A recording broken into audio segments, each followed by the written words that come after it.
ایک ہے نماز ہم پڑھ لیتے ہیں، آپ نے سارا پڑھ لیا، سارا تعدیل ارکان بھی کر لی، لیکن اگر آپ کا اللہ کے ساتھ ڈائریکٹ کمیونین اور ڈائریکٹ کمیونیکیشن قائم نہیں ہوا تو نماز، جس کو کہ کہا گیا کہ الصلاۃ معراج المومنین، جو قرب حضور کو حاصل ہوا معراج میں، وہ ایک بندہ مومن دنیا میں رہتے ہوئے حاصل کر سکتا ہے نماز، اگر اس کی روح جو ہے واقعتاً ہمکنام ہو رہی ہو۔ الحمدللہ رب العالمین الرحمن الرحیم مالک یوم الدین اہدنا الصراط المستقیم ایاک نعبد و اگر ہم واقعتاً ایسے کہہ رہے ہو کہ ہمیں احساس ہو کہ ہم اللہ کے حضور میں حاضر ہیں اور عرض پر سجدہ کریں، تو حدیث میں آتا ہے کہ ایسے محسوس ہو کہ گویا کہ میں نے اپنا سر اللہ کے قدموں میں رکھ دیا۔ یہ ہے نماز۔ اب جو گفتگو ہو رہی ہے یہ ہم کلامی ہے، الصلاۃ معراج المومنین، اہل ایمان کے حق میں یہ نماز جو ہے یہ معراج کے درجے، لیکن یہ نماز کیسے نصیب ہوگی اگر روح سوئی ہوئی ہے، دبی ہوئی ہے، پسی ہوئی ہے، مزمحل ہے یا مردہ ہے؟ یہ نماز کیسے حاصل ہو؟ چاہے آپ 5 وقت کی نماز پڑھ رہے ہو، چاہے آپ نے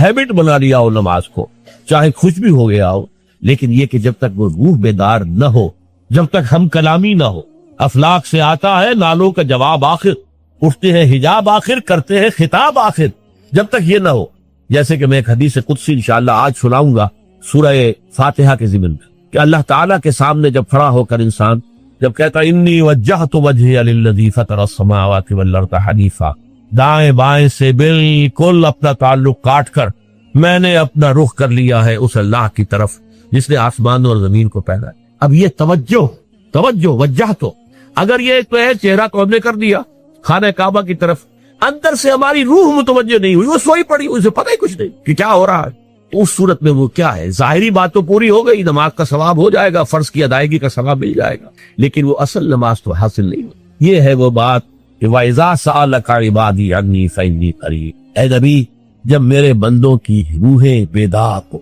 توانا ہو جائیں، حیات تازہ سے وہ ہم کنار ہو جائیں، اور پھر وہ میرے بارے میں پوچھیں، میرا تقرب حاصل کرنا چاہتا ہوں، آپ سے پوچھے تو کہیے میں قریب ہی ہوں۔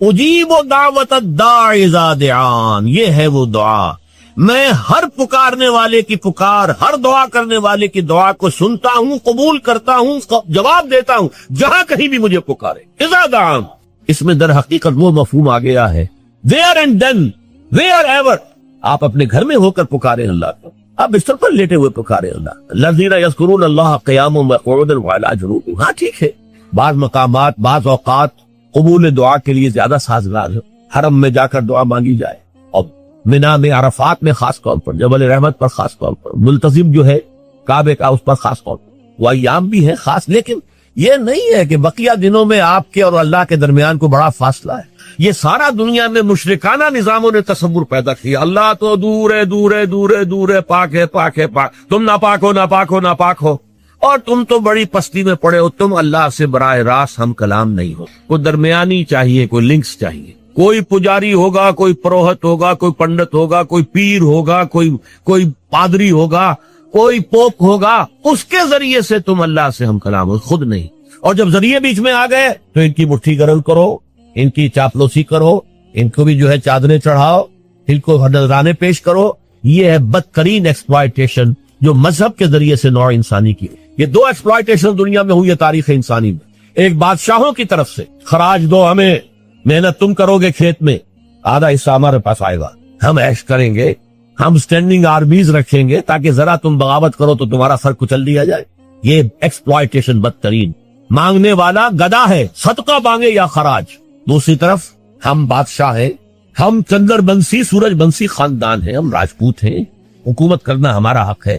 اور یہ پنڈت پروہت جو ہے وہ بھی کہیں گے کہ ٹھیک ہے، نصف لی و نصف لک وہذا قوم جاہلون، یہ عوام جو ہے ان کا خون چوسو، ہمیں یہ نذرانے پیش کریں، بتوں کو آ کے چڑھائیں اور تمہیں خراج دیں اور ٹیکس دیں۔ They are to be exploit ہو۔ اسلام نے آ کر دونوں کا خاتمہ، کوئی ملوکیت نہیں۔ زکوٰۃ ہے تو غربا کے لیے، بادشاہ کے لیے نہیں ہے، یہ تو غربا کے لیے، لہذا کوئی ٹیکس نہیں۔ نمبر 2، اللہ سے ہم کلام ہونے کے لیے کسی دربان، کسی جو ہے پہرے دار کی مٹھی گرم کرنے کی ضرورت نہیں، جب چاہو ہم کلام ہو جاؤ۔ دل کے آئینے میں ہے تصویر یار، جب ذرا گردن جھکائی دیکھ لی، یہ تو تم ہماری طرف متوجہ نہیں ہوتے، ہم تو ہر وقت کہتے ہیں، ہر شب کو آخری لمحات جو ہے، آخری جو گھنٹے ہیں رات کے، سمائے دنیا تک ہم نزول فرما لیتے ہیں تمہارے لیے، اور پکارنے والا پکارتا ہے حل بالمستغفرین فاغفر اللہ، ہے کوئی استغفار کرنے والا کہ میں اسے بخش دوں؟ حل من سائل فاعطیہ، ہے کوئی مانگنے والا کہ میں اسے عطا کروں؟ تم ہی سوئے رہتے ہو، الٹا غفیر رہتے ہو، تمہیں ہماری طرف توجہ نہیں ہے۔ اگر ہماری طرف متوجہ ہو جاؤ تو جیسے کہ اقبال نے کہا کہ میرے لیے یہ دربان جو ہے پیران کلیسا کو کلیسا سے اٹھا دو، کیوں خالق و مخلوق میں حائل رہے پر ایسا معاشرتی نظام کہ جس سے بدکاری کو، زنا کو بالکل نکال دیا، خاندانی نظام کو مستحکم کیا جائے۔ پھر آپ اس سے آگے بڑھیے، اس میں وہ احکام بھی ہیں جن کا تعلق معاشیات سے ہے، سود حرام ہے، سٹہ حرام ہے، فارورڈ ٹریڈنگ کی اکثر شکلیں حرام ہے، یہ پہلے سے جو فصلوں کے سودے ہو جاتے ہیں حرام ہے۔ یہ ساری چیزیں کیا ہیں؟ ان کا تعلق معاشیات سے ہے۔ پھر اس میں سیاست بھی ہے، قانون فوجداری بھی ہے، قانون دیوانی بھی ہے، قانون وراثت بھی ہے، قانون شہادت بھی ہے۔ زندگی کا کوئی گوشہ نہیں ہے کہ جو اسلام کے اندر نہ۔ تو اب یوں سمجھیے کہ اقامت دین کا مطلب کیا ہوگا؟ نماز قائم کرنا مطلب ہوگا۔ غور کیجئے، میں ایک بات کہہ رہا ہوں سمجھانے کے لیے، نماز تو انگریز کے دور میں بھی قائم رہی، روزے تو انگریز کے دور میں بھی رکھے جاتے رہے، تو نماز لوگ زیادہ پڑھنے لگے۔ فرض کیجئے کہ کسی ملک کے اندر نماز جو ہے وہاں کے 100% لوگ پڑھنے لگیں، لیکن اللہ کا قانون رائج نہ ہو تو کیا دین قائم ہو گیا؟ غور کیجئے اس بات پر کہ ہمارا تصور جب بھی آتا ہے دین کا، چونکہ ہماری 6 نسلیں، 8 نسلیں غلامی میں بیت گئی ہیں، یہاں وہی بیٹھے ہندوستان پاکستان کے لوگ، ہماری نسلیں غلامی میں بیتی، اب ہوتے ہوتے ہماری ذہنیت بدل گئی، تصورات بدل گئے۔ وہ تو ایک نسل میں ہی فرق ہو جاتا ہے، کجا یہ کہ 6 نسلیں گزر گئی ہوں۔ کس حالت میں گزری کہ نماز بھی ہے، روزہ بھی ہے، زکوٰۃ بھی ہے، حج بھی ہے، شادی بیاہ بھی ہے، نکاح بھی ہے، عقیقہ بھی ہے، عیدین بھی ہے، یہ سب کچھ تو ہے، لیکن اسلام کا قانون نہیں، نہ فوجداری، نہ دیوانی، نہ قانون وراثت، نہ اس کے معاشی احکام کی کسی کو پرواہ۔ بینک قائم ہے، دھڑلے سے قائم ہے، بڑے بڑے حاجی اور نمازی لوگ اس بینک سے قرضے لے کر کاروبار کر رہے ہیں، بڑی بڑی مسجدوں کے متولی اور منتظم وہ ہاؤس بلڈنگ فائنانس کارپوریشن سے قرض لے رہے ہیں، مکان بنا رہے ہیں، محل تعمیر کر رہے ہیں۔ یہ ہوا کہ نہیں ہوا؟ یہ اس طریقے سے ذہنیت بدلی کہ وہ تصور ہی ذہن سے نکل گیا کہ یہ بھی کوئی دین کا حصہ ہے، ہمارا تصور یہی رہ گیا۔ لہذا کسی شخص کے دل میں دینی جذبہ پیدا ہوتا ہے تو بڑا تیر مارے گا، نماز زیادہ پڑھنی شروع کر دے گا، ابھی پہلے فرض پڑھ رہا تھا، تہجد بھی پڑھنی شروع کر دے گا، لیکن یہ خیال نہیں آئے گا کہ میرا دین صرف نماز روزے کا دین نہیں ہے، میرا دین تو مکمل زندگی کا دین ہے، میرا دین تو پامال ہے، اللہ کا دین تو مغلوب ہے، اللہ کا قانون جو ہے اس کے دھجیاں بکھر رہی ہیں، انسانوں کے بنائے ہوئے قانون چل رہے ہیں۔ اس کو، اس پورے 3 جو حصے ہیں، سماجی نظام، معاشی نظام، سیاسی نظام، اس میں پورے دین کو قائم کرنا اقامت دین ہے۔ یہ ہے ان اقیم الدین ولا تتفرقوا فیہ۔ یہ کیسے ہوگا؟ جبکہ مل جل کر کام کرو، ایک جمعیت ہو، تفرقہ ہو آپ کا انہی چیزوں میں تفرقہ ہو جس پر کل میں بیان کر چکا ہوں، نور و بشر کا جھگڑا نہ چکے، علم غیب کا مسئلہ ہی حل نہ ہو، تو کہاں جمع ہوگے اور کہاں دین قائم کرو گے؟ دست و گریبان رہو گے آپس میں۔ لہذا ان اقیم الدین ولا تتفرقوا فیہ، یہ اقامت دین ہے۔ اس میں ذرا ہو سکتا ہے کہ کچھ حضرات اگر قرآن مجید کے تراجم کنسلٹ کریں تو انہیں احساس ہو کہ شاید میں نے ترجمے میں کچھ اونچ نیچ کر دی ہے، اس لیے کہ بعض حضرات نے ترجمہ کیا ہے قائم رکھو دین کو۔ غور کیجئے، قائم کرو دین کو اور قائم رکھو دین کو، فرق کیا ہے اس میں؟ قطعاً کوئی فرق نہیں۔ دین قائم ہے تو قائم رکھو، قائم نہیں ہے تو رکھو کس کو؟ پہلے قائم کرو پھر قائم رکھو۔ سیدھی سی بات یہ ہے، خیمہ ہے، خیمہ اگر کھڑا ہے تو اسے کھڑا رکھنا ہے۔ اگر تیز آندھی آ رہی ہے تو آپ کیا کریں گے؟ کھڑا رکھنے کی کوشش کریں گے، اس کے کھوٹے خوب اچھی طرح مضبوط کریں گے، رسیوں کو دیکھ لیں گے کمزور تو نہیں، ہو سکتا ہے اس کے بانس کو پکڑ کر کھڑے رہنا پڑے، رسیوں کو پکڑ کر ایک آدمی کھڑا رہے کہ خیمہ گر نہ جائے۔ کھڑا ہے، کھڑا رکھنا ہے، گرنے نہیں دینا، اور اگر گر گیا ہے تو اس کو کھڑا کریں گے۔ اس کو یوں سمجھیے کہ اگر کوئی شخص خلافت راشدہ میں پیدا ہو جاتا تو اسے دین قائم کرنا نہیں ہے، وہ قائم تو کر گئے محمد الرسول اللہ صلی اللہ علیہ وسلم۔ وہ محنت، وہ جد و جہد، وہ کوشش، وہ قربانیاں، وہ ایثار، وہ جہاد، وہ قتال، اس کے نتیجے میں دین قائم کر گئے۔ اب قائم رکھنا ہے، کوئی فتنہ ایسا نہ آئے کہ اس کو ختم کر دے۔ کیا ہوا تھا؟ جنہوں نے زکوٰۃ کا انکار کیا وہ گویا کہ اس دین کو ختم کرنے کے در پہ تھے۔ ایک آندھی آئی اور ابو بکر صدیق سینہ سے پر ہو گئے رضی اللہ تعالیٰ عنہ۔ نئے مدعیان نبوت کھڑے ہو گئے، وہ اس خیمے کو گرانے کی کوشش تھی، محمد کی نبوت کا اعتبار ختم کرنا تھا صلی اللہ علیہ وسلم، تو اس دین کو قائم رکھنا تھا، کھڑے ہو گئے، ان کے ساتھ قتال کیا، سینکڑوں حفاظ ایک جنگ میں شہید ہوئے، جنگ یمامہ، اور یہ کس سے تھی؟ یہ نئے مدعی نبوت سے جنگ تھی۔ تو یہ کیا ہو رہا ہے؟ ابو بکر صدیق کے زمانے میں دین کو قائم رکھا جا رہا ہے کہ حضور قائم کر کے حوالے کر گئے، اب اسے قائم رکھنا ہے۔ اور اب ہم جس حال میں ہے، قائم ہے دین، تو رکھے کس کو؟ اصل میں یہ ہے مغالطہ، قائم کرو اور پھر قائم رکھو، یہی ہے۔ تو نتیجے کے اعتبار سے کوئی فرق واقع نہیں۔ تو یہ ہے اقامت دین، اور یہ بات جان لیجئے کہ اقامت دین سے، وہ نماز کی میں نے جو مثال دی ہے، کہ آپ یہ نہ سمجھنا میں نماز کی توہین کر رہا ہوں، ہر چیز اپنی جگہ پر آئے گی۔ دین کو قائم کرنے کے لیے جو تربیت درکار ہے، اس کا سب سے بڑا ستون جو ہے وہ نماز ہے، لیکن دین کو قائم کرنا اس کے تقاضے کچھ اور ہیں۔ ایک مکمل نظام زندگی کی حیثیت سے اس کو برپا کرنا، قائم کرنا، غالب کرنا۔ تیسری اصطلاح وہ ہے جو قرآن مجید میں 3 مرتبہ آئی حضور کی بعثت کے ضمن میں، هو الذی ارسل رسولہ بالہدی ودین الحق لیظہرہ علی الدین کلہ۔ وہی ہے اللہ جس نے بھیجا اپنے رسول کو صلی اللہ علیہ وسلم الہدی یعنی قرآن حکیم اور دین حق دے کر، تاکہ غالب کرے اسے کل کے کل دین پر۔ یہ دین کا غلبہ، اس کے کیا معنی؟ دین کے معنی لفظی طور پر ہے اطاعت۔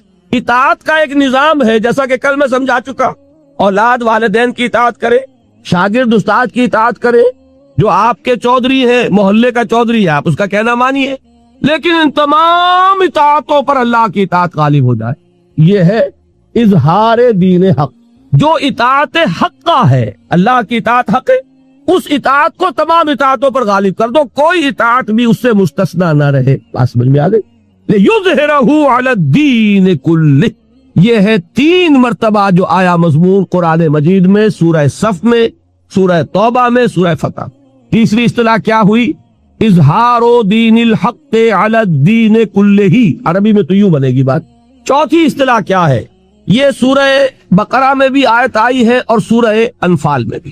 یہ دونوں صورتیں جو قرآن مجید سے کچھ واقفیت اور دلچسپی رکھتے ہیں، وہ جانتے ہیں کہ یہ غزوہ بدر کے دونوں طرف ہے۔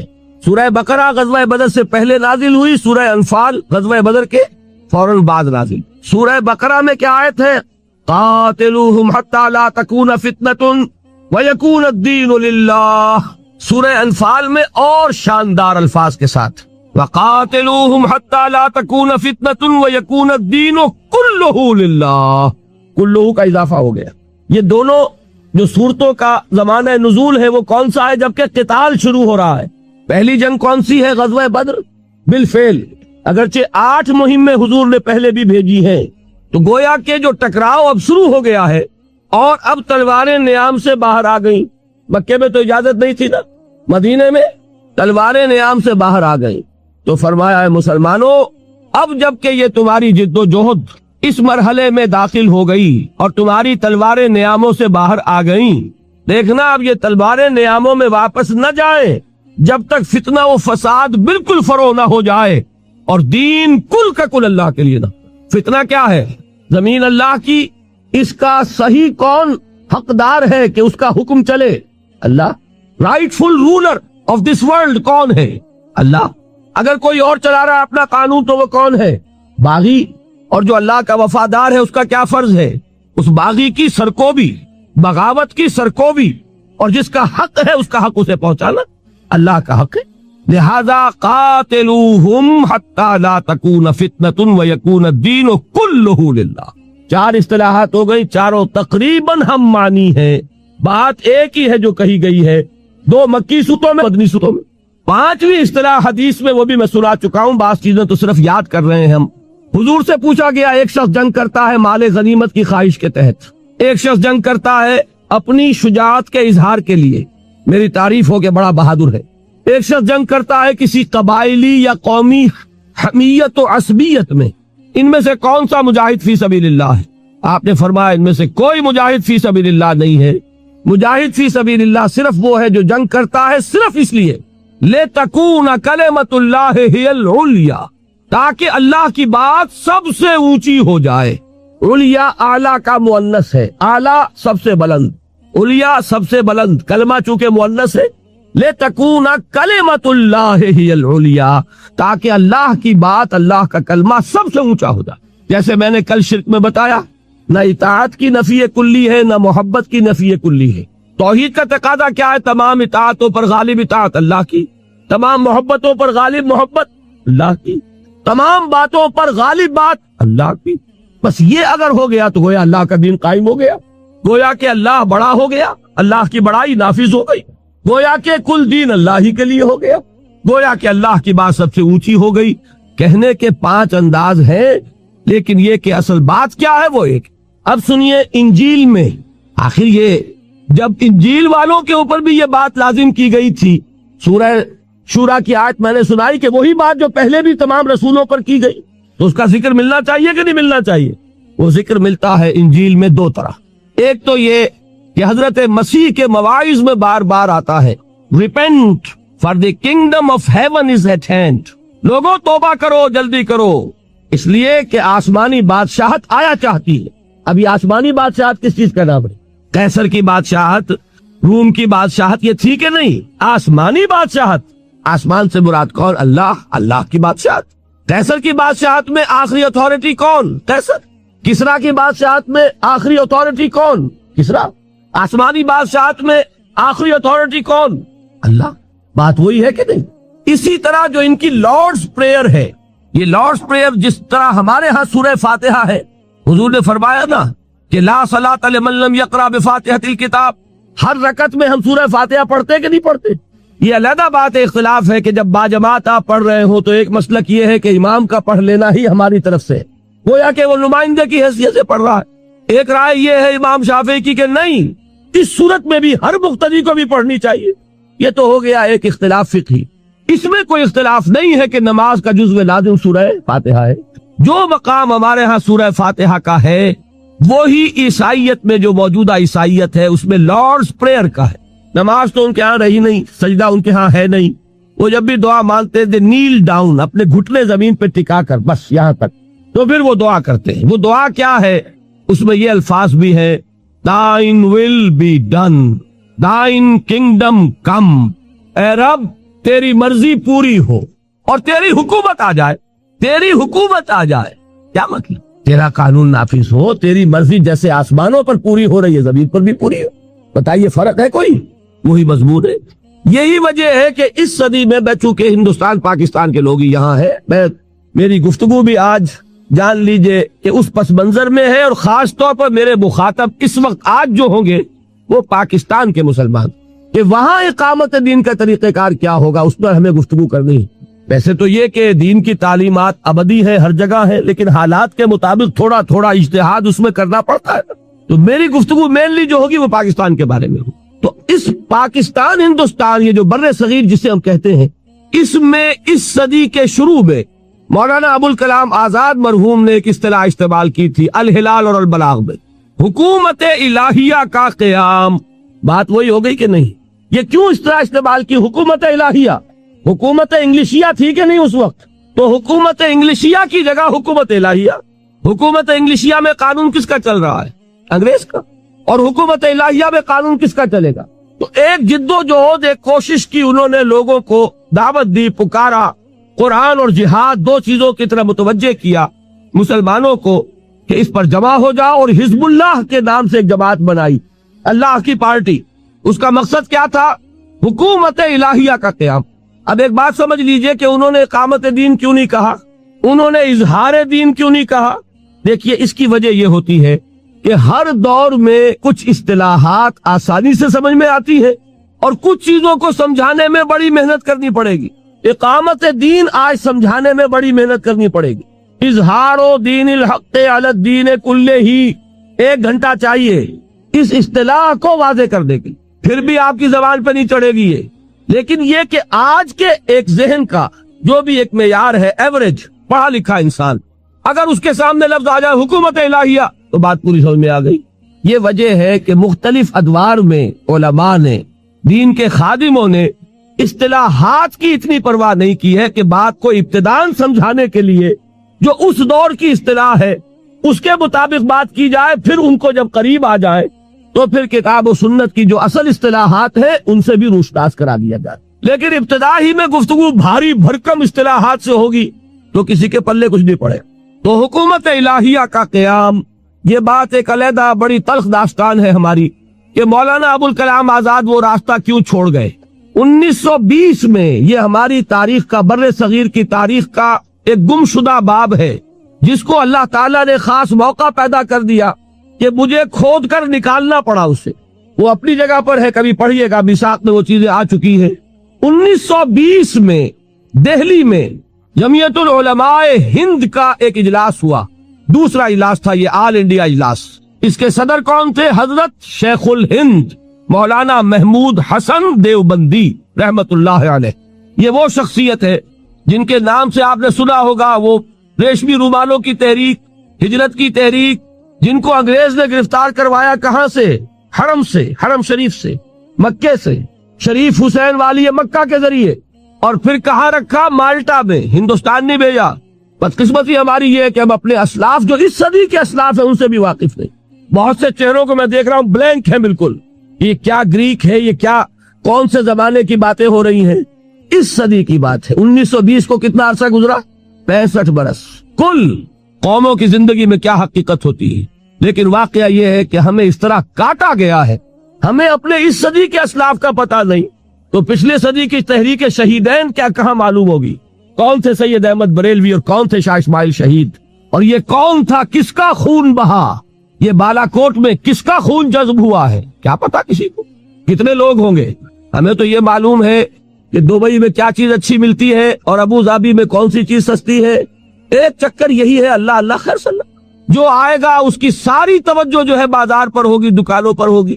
یہاں نہیں، حج پر جو جاتے ہیں ان کی ساری توجہ بازار پر، دکانوں. ہمیں فکر ہی نہیں کہ ہم جانے سمجھے. بہرحال اب اس وقت جان لیجئے، مجھ پر اعتماد کر لیجئے، اس صدی کی عظیم ترین شخصیتیں ہندوستان کے اعتبار سے کم میرے نزدیک وہ پورے عالم اسلام کے اعتبار سے عظیم ترین ہیں. یہ بر صغیر پاک و ہند کا یہ اعزاز ہے اللہ کی طرف سے عطا کردہ کہ اس صدی کی عالم اسلام کی دو عظیم ترین شخصیتیں بر صغیر کی. علماء کے حلقے میں سے اٹھنے والی شخصیتوں میں حضرت شیخ الہند مولانا محمود حسن دیوبندی، اور اسکولوں اور کالجوں اور یونیورسٹیوں سے آنے والوں میں علامہ محمد اقبال. یہ دو عظیم ترین شخصیتیں جن کے ٹکر کی کوئی شخصیت پورے عالم اسلام میں نہیں. بہرحال انہوں نے یہ کوشش کی تھی. ابوالکلام ان کے بیٹوں کی عمر کے تھے، لیکن انہوں نے دیکھ لیا تھا اس میں جوہر ہے، یہ بات کو پا گیا ہے، حقیقت تک اللہ نے اس کی رسائی کرا دی ہے. الہلال اور البلاغ بڑے شوق سے پڑھتے تھے شیخ الہند. انہوں نے تجویز کی تھی 1920 میں کہ ابوالکلام کو امام الہند مانو اور اس کے ہاتھ پر بیعت جہاد کرو اور اللہ کے دین کے غلبے کے لیے سربکف ہو جاؤ. لیکن بعض علماء کی مخالفت کی وجہ سے وہ جلسہ عام میں وہ تجویز پاس نہ ہو سکی.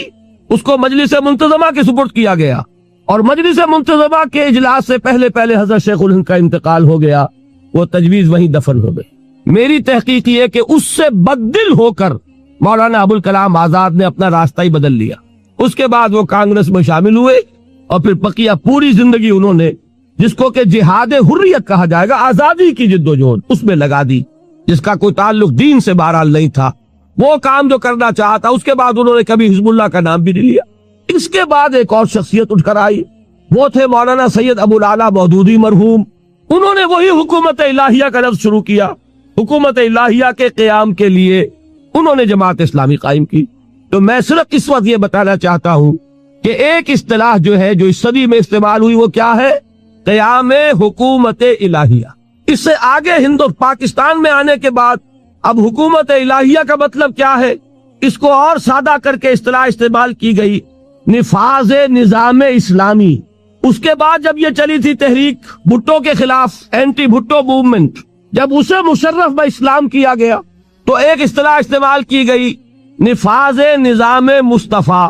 یہ ساری اصطلاحات جو ہیں ان کا مفہوم وہی ہے. نظام مصطفیٰ کے نفاذ کا مطلب کیا؟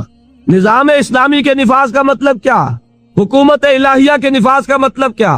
بالکل وہی ہے جو آسمانی بادشاہت کا، جو ہے اللہ تیری حکومت آئے، جو اقامت دین، جو تکبیر رب، جو اظہار دین، جو اعلاء کلمت اللہ، جو یکون الدین کلہ للہ.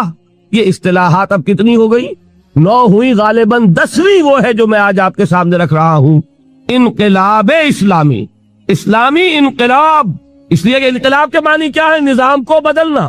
ایک نظام ہے اللہ کا نظام، ایک نظام ہے جمہوری نظام، سیکولر نظام، اس نظام کو ہٹا کر اللہ کا نظام آئے گا، اسی کا نام انقلاب ہے۔ اگر کسی جگہ پر سرمایہ دارانہ نظام ہے تو وہ ہٹے گا تو اشتراکی نظام آئے گا۔ یہ تو نہیں ہو سکتا کہ سرمایہ دارانہ نظام بھی رہے، اشتراکی نظام بھی آ جائے۔ ایک نظام کو ہٹائیں گے تو دوسرا آئے گا۔ اس معنی میں اسلامی انقلاب کی اصطلاح جو آج استعمال ہو رہی ہے وہ بالکل انہی اصطلاحات کا آج کے زمانے میں عام فہم انداز ہے، سمجھانے کے لیے، ذہنوں تک لانے کی۔ یہ ہے اقامت دین کا مفہوم۔ اب آئیے دوسری بات، دیکھیے اس اسلامی انقلاب کے اعتبار سے یا اقامت دین کے اعتبار سے جب ہم پچھلی تاریخ کا جائزہ لیتے ہیں تو ایک حقیقت ابھر کر سامنے آتی ہے کہ تاریخ میں، پوری انسانی تاریخ میں، ایک ہی انسانی زندگی میں